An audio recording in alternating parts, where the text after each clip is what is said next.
Hi guys, today I show you a software that I developed instead of my schoolmate Pietro. The software is called Network Utilities, and let's open it out to find out what it does. This is the splash screen that I developed using paint.net, and we can do two functions here. We can scan the network, have a chat, or close it. So let's click on Scan Network. A window will pop up to me here, where I can choose the network interfaces that are connected on the system. In this case, my wireless adapter, because I'm connected on wireless, and the VirtualBox because it's the VirtualBox interface for virtual machines. So I can also export the scan, but the scan now I can't do this because the table is empty. So let's click scan here, and the scan will start. It will make a ping by taking this 3-digit here and making a ping from 1 to 254. Once the ping has success, the information about that host will be added here as a row on this table. Now there are still no hosts connected. Let's wait. Once it will find out, will be added. And in this case, my PC, it found my PC. So my PC is identified here by my PC. For the host name, I made a reverse lookup on the IP address, and for the MAC address I looked out the IRP cache, and for the manufacturer I looked out by making by querying a file that contains all the indicizations for manufacturer and MAC address. So I queried the file based on these 3 digits here. Once the scan is complete, it will pop up me a window that tells me.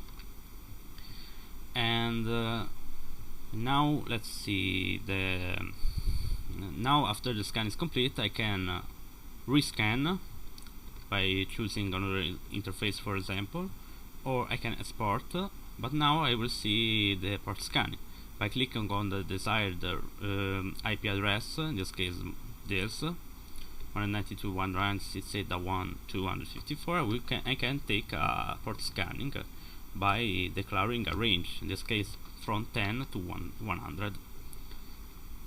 If I insert a not valid parameter, for example a number, it will tell me an error because it wants a number from 1 to 165,535. So let's insert a number here from 1 to 100. Depending by the range, it will take not the same time. It will take more time if the range is bigger. Once the scan is complete, it will tell me that the scan is complete.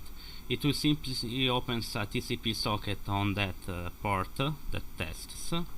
If the socket opens, the TCP port is opened, otherwise is not. This is so this was the scan part. The scan part, I can also interrupt it if I want. Same for the scan.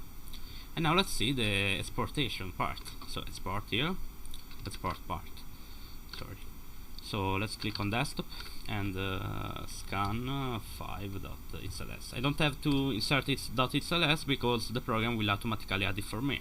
So let's click on save here, and it will tell me the exportation is complete, and it will tell me the directory of the exportation with the file name, obviously. So in this case is here.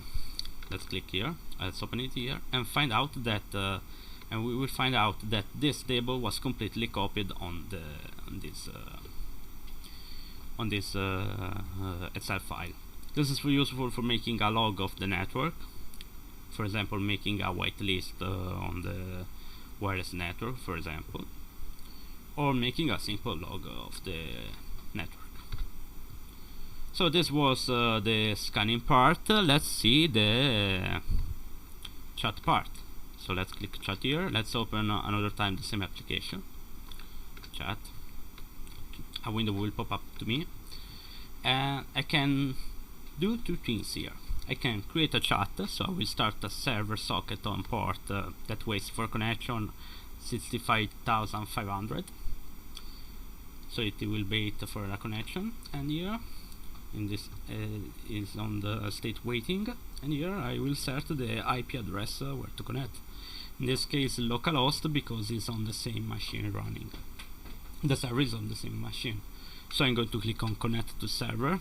If I insert a not valid IP address, it will tell me not a valid host. And if a host is offline, it will tell me that the host is offline. So insert localhost here, and it will connect.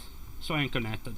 I can send message by pressing enter, or I can press this button on both sides, obviously. For disconnecting, I can close the window or can click disconnect button. This chat works now for from A to B, and in future we will implement we will insert a new feature that is the group chat. So now I can disconnect by clicking disconnect, and the other side will be disconnected automatically. Or, as I said before, I can disconnect by simply clicking closing the window, and all the resources of the program will be automatically closed for me. Last thing, but not least, if I will going to reconnect, I'm going to reconnect, and if I wanted to go to a new line, I have to press Shift plus Enter, and we'll go to a new line. This is a new line. This is the message. So this was the project that we developed. I hope you liked it, and thank you for watching.